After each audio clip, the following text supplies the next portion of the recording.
A series of stories from the UT is showing that the rate of jail inmate deaths in San Diego County is larger than other large California counties.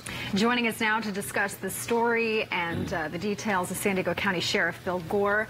Good morning, Sheriff. Morning, Lauren. So the series of stories that the Union Tribune put out was pretty scathing in a way. Your response to the significant number of inmate deaths that we've seen in our county jails? Well, on the positive side, I appreciate the UT shining a light on something that's plaguing sheriffs up and down the state of California. As I've said numerous times, one death in our jails is too many, and we work tirelessly to constantly try to improve the medical and mental health care that we provide in our facilities.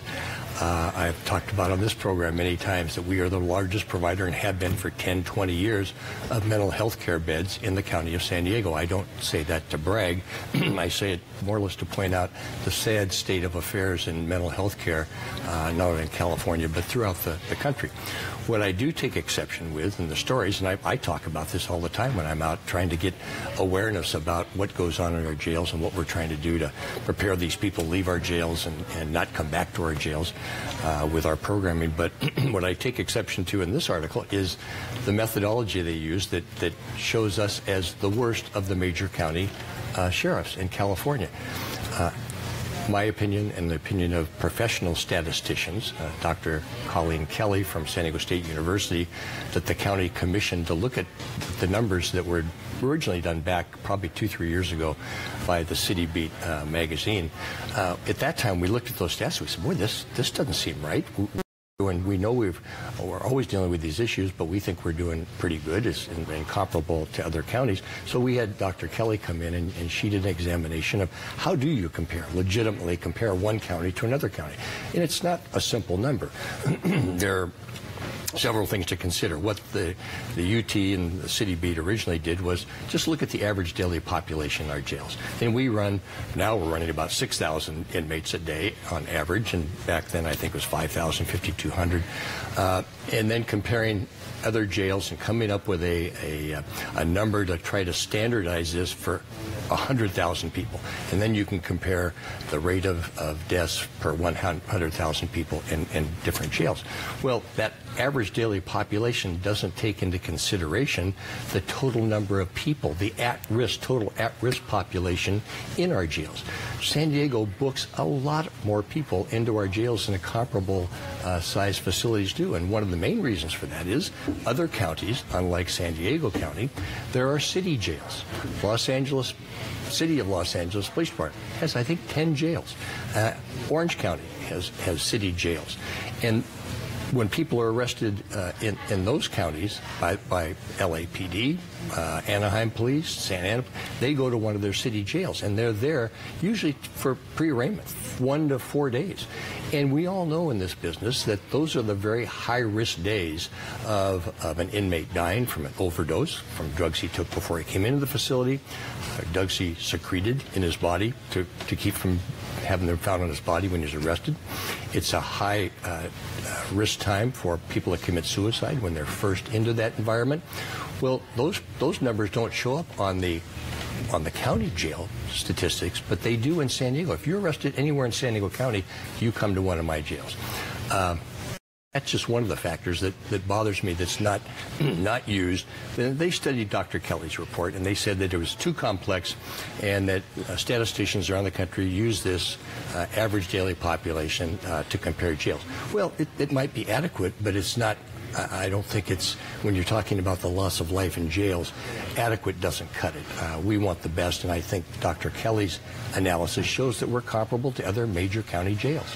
I guess using that UT article, though, not comparing you with other jails, comparing you against yourself. A 10-year period prior, the jump is 39 more deaths than the 10-year prior. Is that just reflective of the changing demographic? That's well, because in that article, an attorney, Eugene Erdale, referring to maybe the city and you specifically, they're buying the liability that comes with substandard care, referring to the $8 million that we've, you can see the attorneys circling with every death in the jail.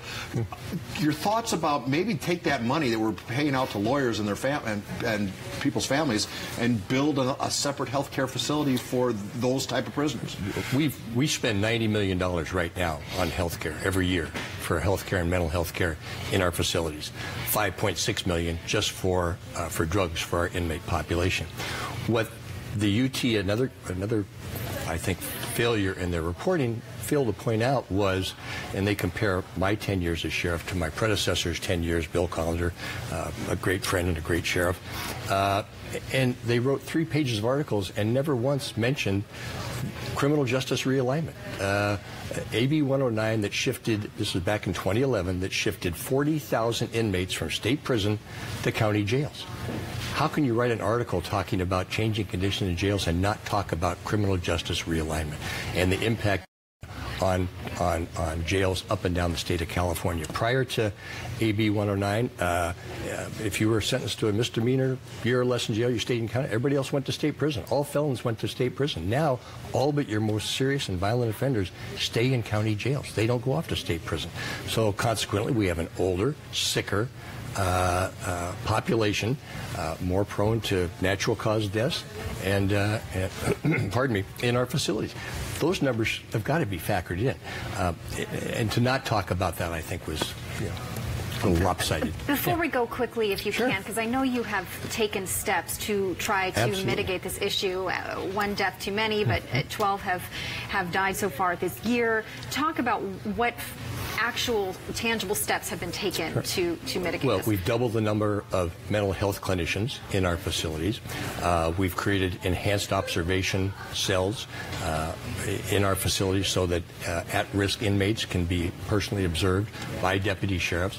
The challenge for us when they come into our facility is properly identifying them at risk. Are you at risk of committing a suicide? And we rely on a lot of their statements, and I know it's hard to believe, but some of these inmates lie to us. And our challenge is to identify the ones that are at risk and get them in the proper housing.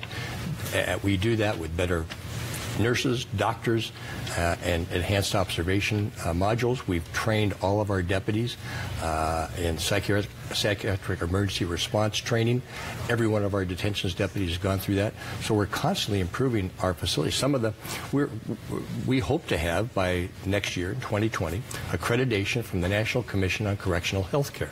There's only one other county of the major counties in Southern California, Riverside, that has that type of accreditation. So we're constantly striving to improve, and that's what I think is unfair, is using the methodology of average daily population to compare us to other counties when we're all facing the same issues of trying to keep people healthy and safe in our facilities.